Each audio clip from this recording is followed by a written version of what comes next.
So we know that the Yankees are definitely going to have to evaluate the catching position this offseason. And while I did make a video talking about the Yankees offseason plans in the catching position, I did conclude that Higashioka, at least in-house, is the best present option. If they want to go platoon, if they wanted to go acquire someone else, that's a different discussion. And this is kind of part of that different discussion. If the Yankees stay in-house, it's pretty obvious they should go with Higashioka.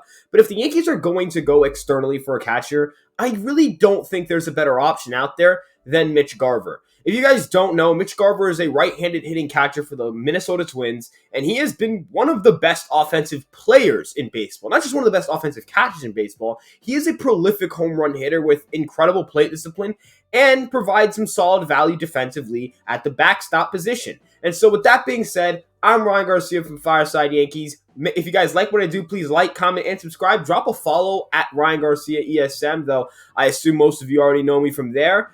And with that being said, let's get into today's video. Got him! The pitch to Stanton, swung on, and drilled deep to left field. There it goes! 21. That one is driven out to center field and deep. Going back, Springer on the track, looking up, see ya! In an era in which offensive catchers have become more prevalent and they have been able to match their defensive prowess with their offensive prowess, you see guys like Yasmani Grandal, who is consistently up there in most defensive metrics, also being up there in offensive metrics. Above average framers like Will Smith, incredible defensive catchers like Sean Murphy, going up there and putting nuts offensive numbers, like absolutely incredible stuff. And Mitch Garver is up there with some of the elite offensive catchers. When you look at the American League Central and you think of catchers, you think of Grandal and Perez, but oftentimes the guy who gets left out in that conversation is Mitch Garver. And I would say Mitch Garver is the second best catcher in the American League Central behind Yasmani Grandal and definitely ahead of Salvador Perez. In terms of the top 10, I would rank Mitch Garver in my top 10. And that's because he's incredible offensively, and we'll get into his defense later.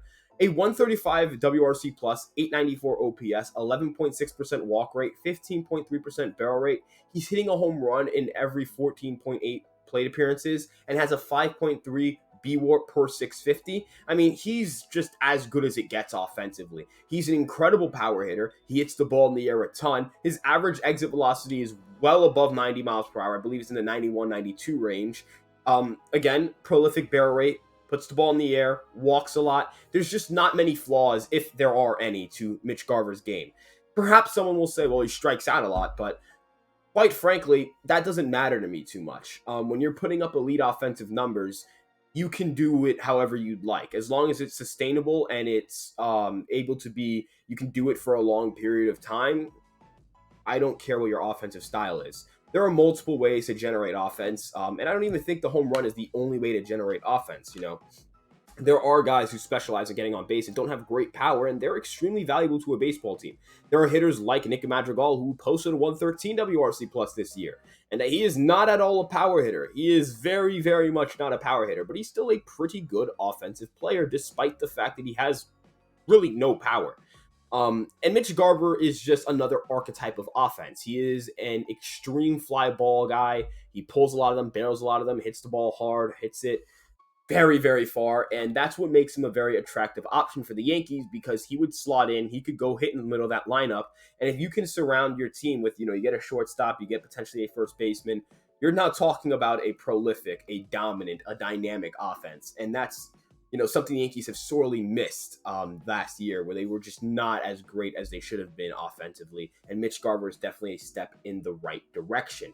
But, with catching, one part of it is offense, but just as important as the offense is the defense. And how good is Mitch Garver defensively?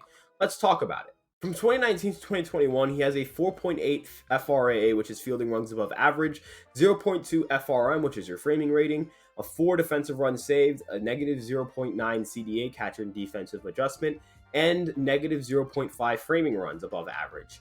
Now, you may look at that and say, okay, so he's like an average defender. Some metrics grade him well, some metrics say slightly below average.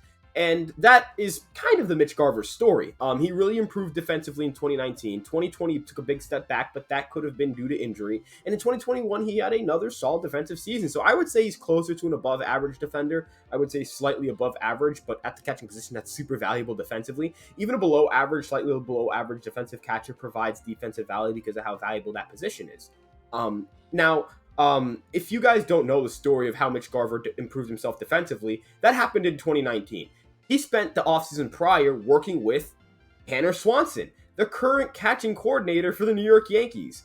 And so, if Tanner Swanson was the guy working with Mitch Garver, that already has an organizational connection that can certainly help the New York Yankees. And Mitch Garver doesn't have to be an elite defender. He can be a slightly above average defender, and with his offense, he's going to be one of the best players on the team. He's going to be one of the best catchers in baseball. As long as he's not a below average defender, he is providing a ton of value, like an incredible amount of value. And so, Mitch Garver defensively, good defender, not great, not special, not all time great. We're not talking, we're talking about one of the best defenders in baseball. We're just talking about one of the better defensive catchers in baseball, and that's perfectly fine when you're one of, if not the best offensive catcher in baseball. But with that being said, what would a package for Mitch Garver look like? So the Yankees would be sending over number 5 prospect according to MLB.com and Clark Schmidt. By the way, all these rankings are via MLB.com. Josh Breaux, the number 18 prospect. Matt Sawyer, the number 27 prospect. And Sawyer is a right-handed pitcher. Breaux is a catcher. And Schmidt, of course, is a right-handed pitcher. Now, the Twins are getting a 26-year-old right-handed pitcher with 5 to 6 years of control, which is inherently valuable when they're a decent prospect in Schmidt, and he's MLB ready. Breaux is, of course, a defensive first catcher. He has some good power, but his play leaves a lot to be desired. And so, he's probably closer to an 85 to 90 WRC plus talent in the major leagues with good defense, which is a solid catcher. Matt Sawyer is a right-handed pitcher who's years away from reaching the major league level. So, a lot of what he is going to be and what he can be is still yet to be determined. He hasn't gotten past, he hasn't reached AAA yet. So there's a lot still to be figured out with a guy like Sawyer. And according to Trade Simulator, the Trade Simulator site, the Yankees and Twins will be getting enough value that it will make this trade work. I confirmed it in their system. Overall, the Yankees get a very good catcher, and they have to part with some good prospects, but I think the Twins will be happy with their haul, and the Yankees will be happy with what they're getting and what they're giving up, and the Twins will be happy with what they're giving up and what they're getting back. So, overall, both teams are happy, and if they can get this done, something like that. This is obviously the players aren't exact, and obviously the value isn't exact, but it's just a kind of an approximation. And so with that being said, that'll wrap up today's video. If you guys like what I do, please like, comment, and subscribe. And if you guys like Mitch Garver, give me a thumbs up. So with that being said, I'll see you guys in the next video. Ryan, out.